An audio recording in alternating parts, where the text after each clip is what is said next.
My position statement was on the acute management of the cervical spine injured athlete.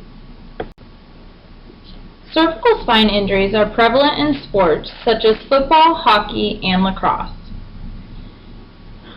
Most cervical spine injuries occur in individuals between the ages of 16 and 30 years old.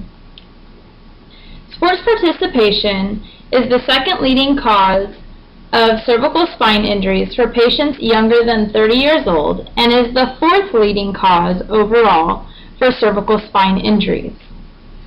Cervical spine injuries may result in a neurological impairment or premature mortality that can severely affect an individual's life. Throughout the slideshow, I will go over the 8 recommendations the National Athletic Training Association suggests. The first recommendation that the NATA provides is in regards to prevention. Here they stress that education is key. Education of players, parents, and coaches on how cervical spine injuries occur is important.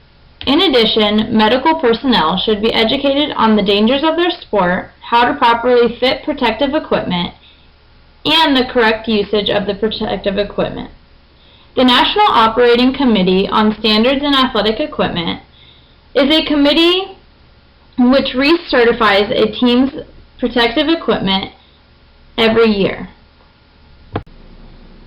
The second recommendation the NATA suggests is to create an emergency action plan for times when an athlete has a cervical spine injury. The first step in the emergency action plan is to appoint a team leader.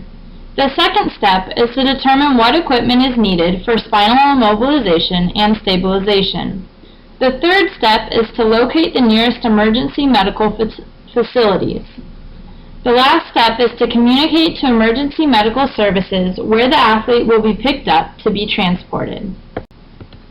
The third recommendation the NATA suggests is maintaining or creating neutral alignment of the cervical spine.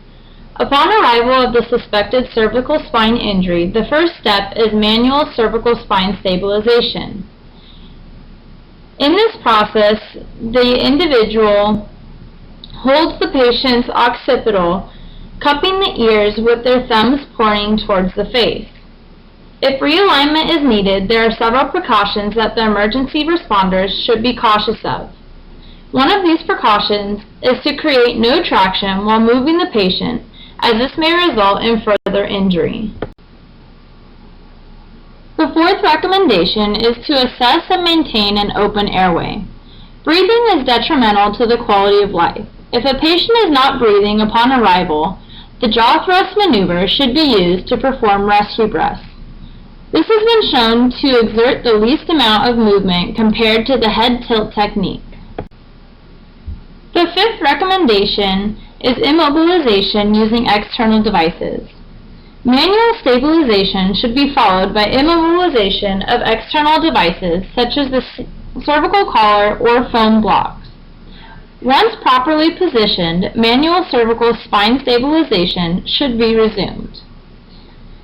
There are 2 main transporting devices, one being the vacuum splint or the traditional spine board.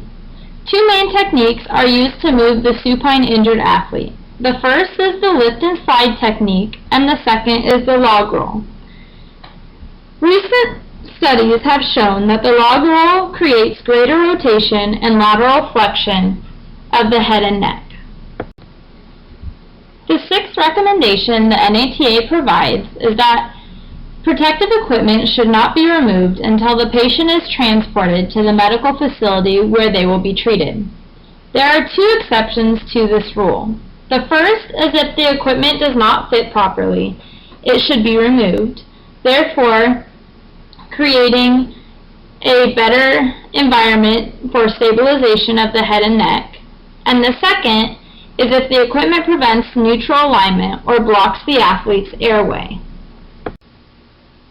The next recommendation is transportation of the injured athlete and emergency medical department suggestions.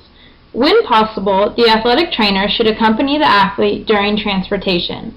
This allows for a continuum of care by a familiar acquaintance, correct medical information to be given to the healthcare professionals, and allows the athletic trainer to assist in the removal of protective athletic equipment that other healthcare professionals may not know how to do. In addition, a CT scan is the suggested method of diagnosis.